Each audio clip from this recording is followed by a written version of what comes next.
everyone, it's over here, and today we are going to finally finish the last 2 seasons of Ninja Turtles. So let's begin.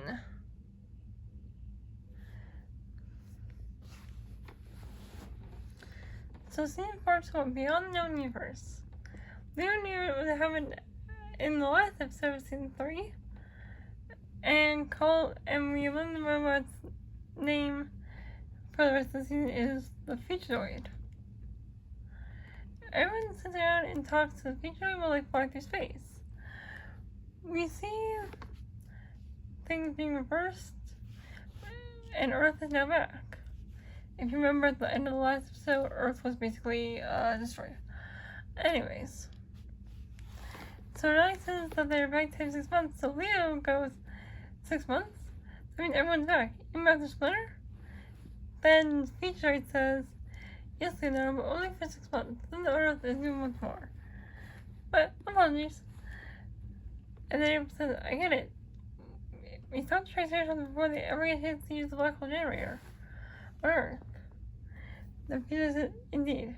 The Triceratops is spending this time searching the universe for the 3 fragments of the black hole weapon.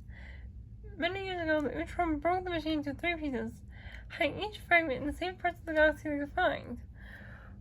We must find them before the Triceratops find the fragment and reassemble them. When Mikey says they'll time travel back in time again if they fail, President says that the black hole prevents repeated, localized time travel, and so if they fail, Earth is lost forever. We learn Bishop is the one who sent the Futuroid to save the Turtles. Everyone Casey since he was a friend to the Utron and the scientist and cyborg. Basically, they're all over the human brain. And they also get new spacesuits and weapons. Donnie and Peterson damaged them on the ship. And Donnie notices some asteroids heading their way.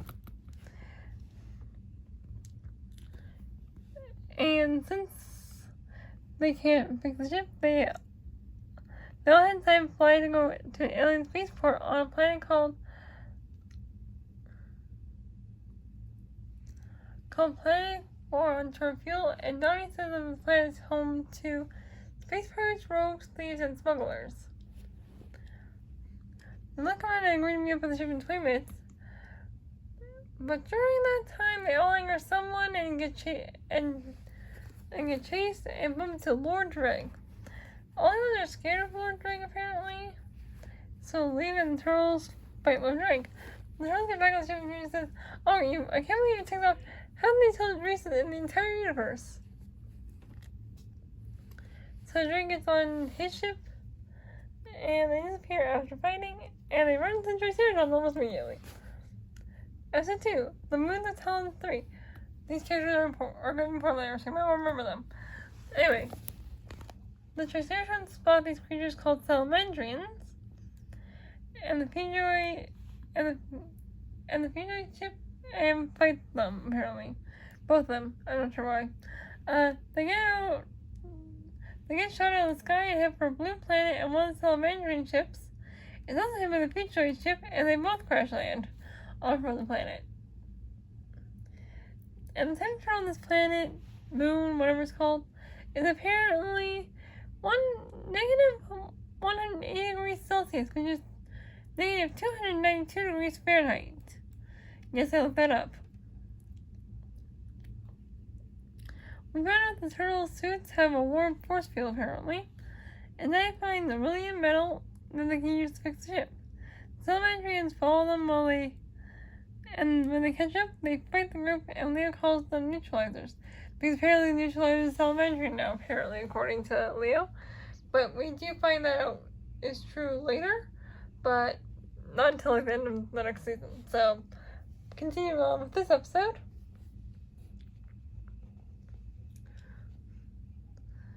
So, Leo turns off a hand friendship with the Salamandrians considered to be in combat, so they fight them obviously. The trunks are under ice, but they get out and head for the beryllium, and Raph goes to talk to the Salamandrians. Raph calls this one here, Mona Lisa, and they gotta help the others. And then this one here is called Cell Commander now, as Mikey says. And because no one can pronounce their names. So we just call them these names. They're losing heat and oxygen, and they'll lose the heat and oxygen from their spacesuits and pass out, and soon, within literally 3 minutes later, they're back to normal. Episode 5, Real out of Ancient Aeons. So you go to a planet where the first piece of the black hole generator is hidden. After looking at the world, the future says that this world was once a vast, beautiful garden. It held ancient repositories of all the sacred knowledge in the cosmos. Not a single piece of technology was ever built here. The aeons must have fled. Without their divine power, look at this world. It was a splinter of aeons, powerful ancient aliens, the first beings to evolve in the universe. Now they've all gone away. They hide from dangerous creatures while the Triceratons land elsewhere on the planet, and the planet screws up technology, apparently. The show's been going in circles because Doggy's rings are getting messed up because of the planet.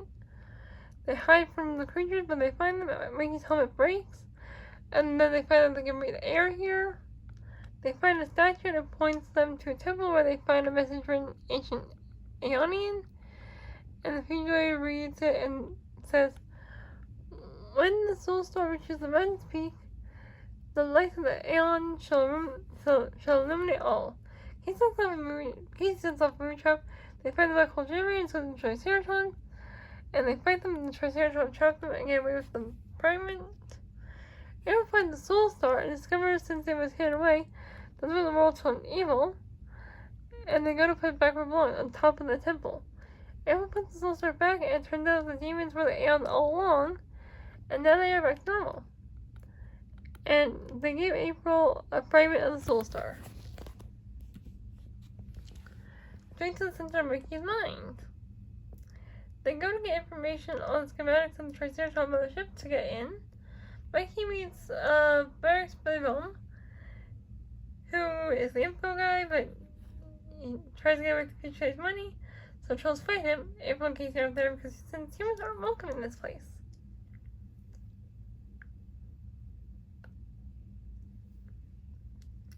When Mikey says he has secrets about black hole pieces, Billyville gives this job to the new neutrinos. Mikey watches a show called Push Bradford and his 2 rough crew, and falls asleep while the neutrinos going to make his get into his mind.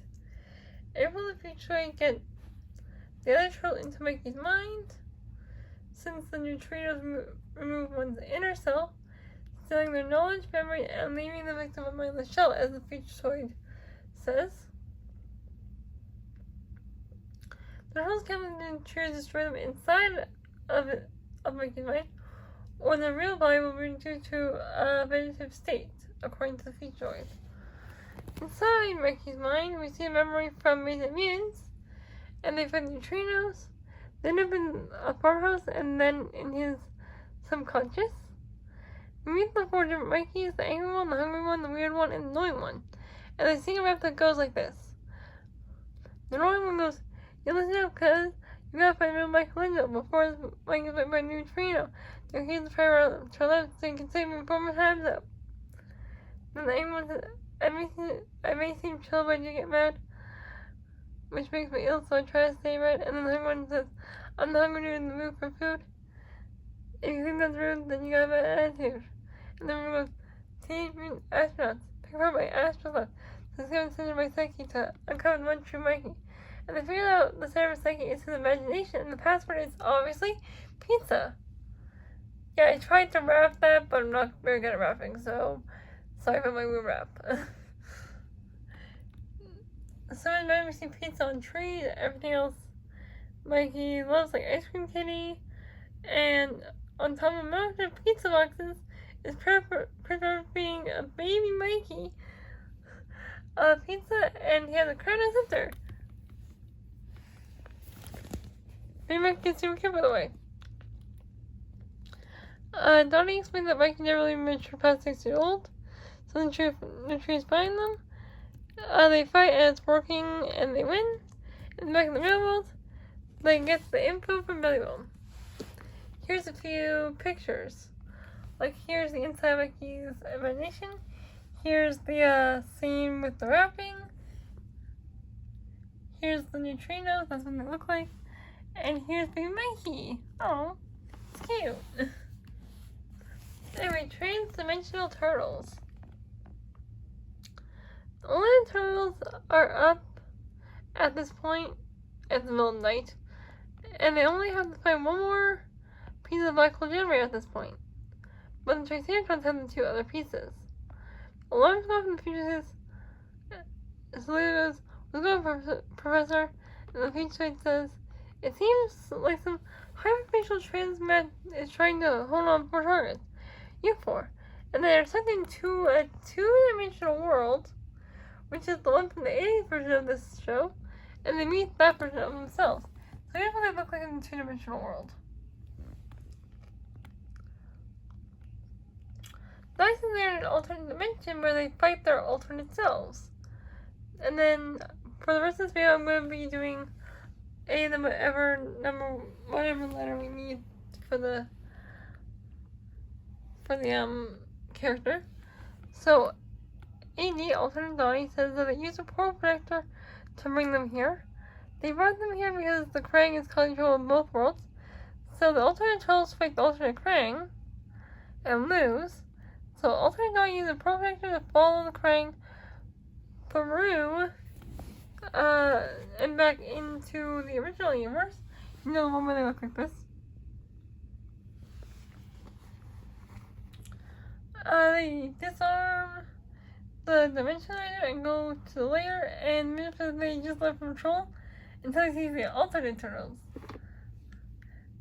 And then they go to disarm the other two bombs. They get teleported to the 80s version of the Technodrome.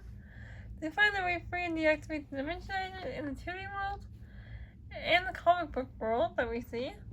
And in the end of the episode, we see a scene from Wormquake, what happened off-screen when Tycon was solved by the Crane Worm, and up in the 2D world. I mentioned that back in the Wormquake episode. I mentioned that Tycon ended up in the 2D world. This is when we see what happened when he got there. Anyway, Earth's Last Stand.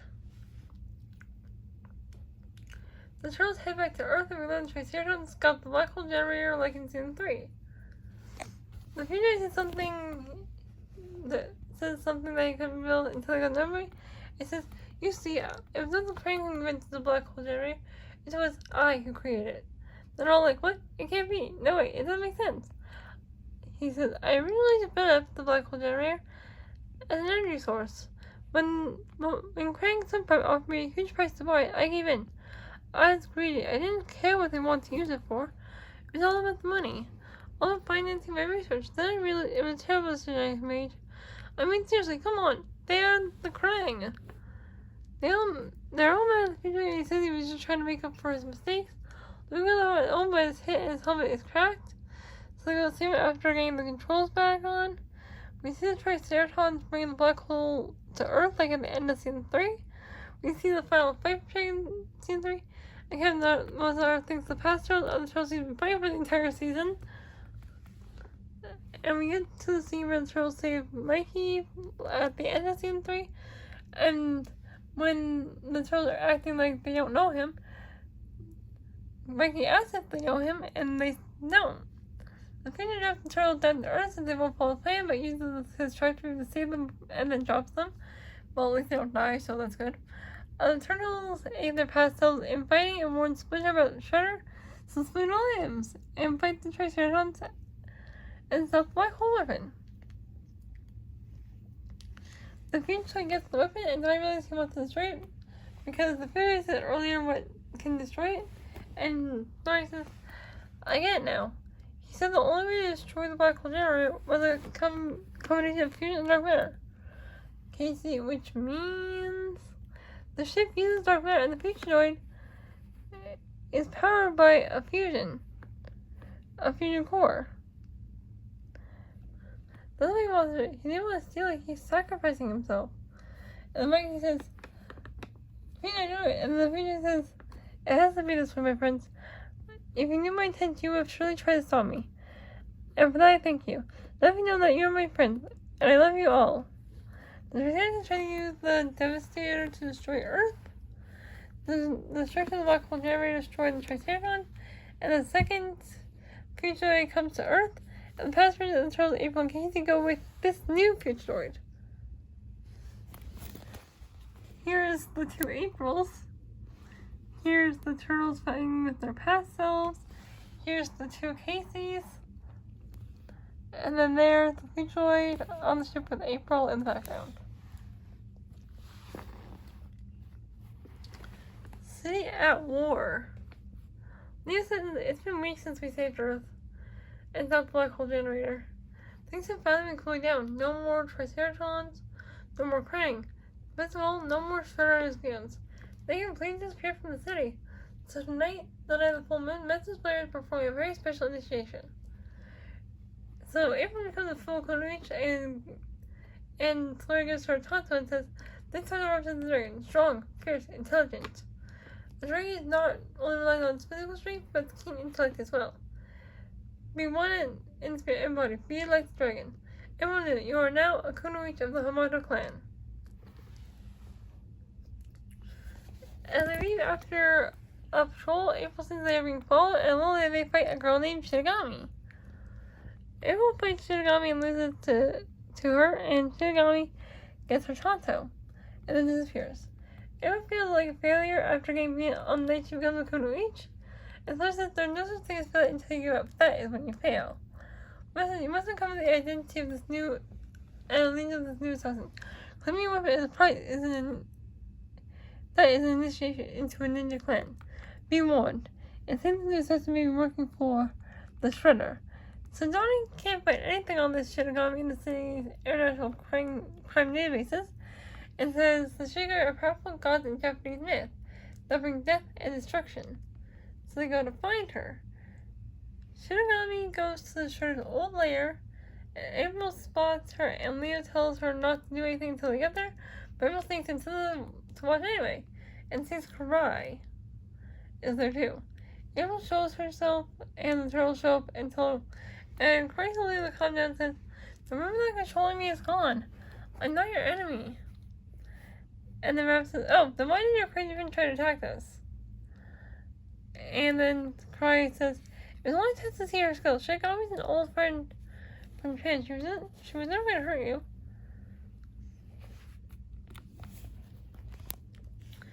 They find out they have the Shredder. Karai says that she wants to rebuild the Foot Clan and destroy Shredder. So they get more slide 2.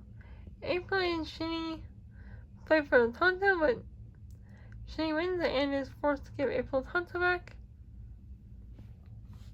Splinter decides to teach April an advanced move called the Dragon's Tail. Shredder the henchmen spy on Shinny and Karai and see her go into a martial arts store, and there's only a front of the store, and they start tons of illegal weapons in the back of that store. And Karai notices them after they enter, and after her and Shinny, and they turn off the lights. But technically, Razor can see in the dark, but Fishface cannot, so too bad. They fight Razor and Tigerclaw. Tigerclaw knocks Shinny unconscious, and gets Karai given up by threatening to hurt Shinigami, and it works. And sends a little text that reads help.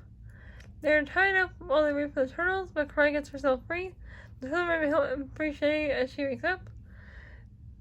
April meets Tigerclaw with the dragon's tail since he already knocked out Karai and Leo. They escape before being blown up before the shop is blown up.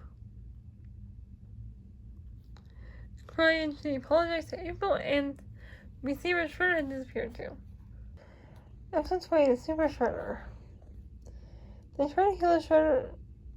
Taylor Shredder's dogma play is forced to use an instilled mutant formula, and it mutates him into the Super Shredder. During a meditation, Splinter has a video of Super Shredder defeating him. Razor watches an episode of Chris Pepper's Hero Proof. I remember recording an episode when Shredder calls him and Turtles are watching the same episode when Splinter stops him and the power outage occurs. This covers the outage over 10 square blocks leading up to Shredder's old lair, so they go check on Karai. While Shinny and Karai are talking about the power outage, Cyclone, Mozart, and Shredder arrive.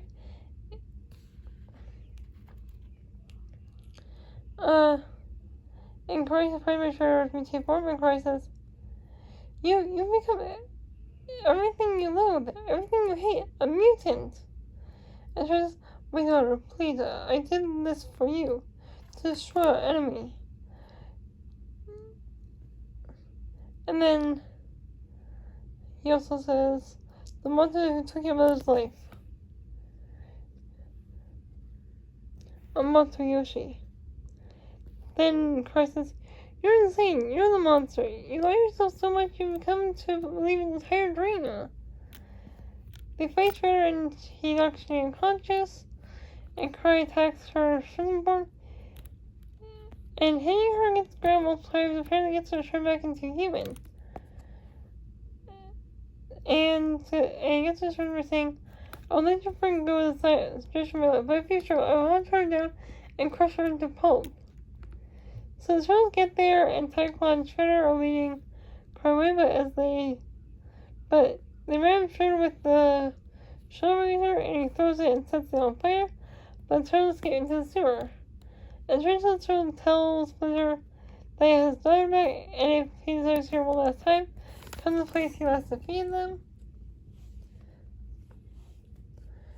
My voice is getting really tired, so I'll finish slide 2 tomorrow, and hopefully get the rest of the season,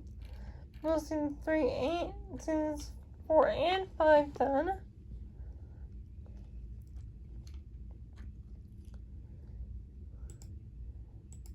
Because there's only a few episodes left in season 4. So hopefully we can get these episodes done. Because this video is almost half an hour long already. See you next time.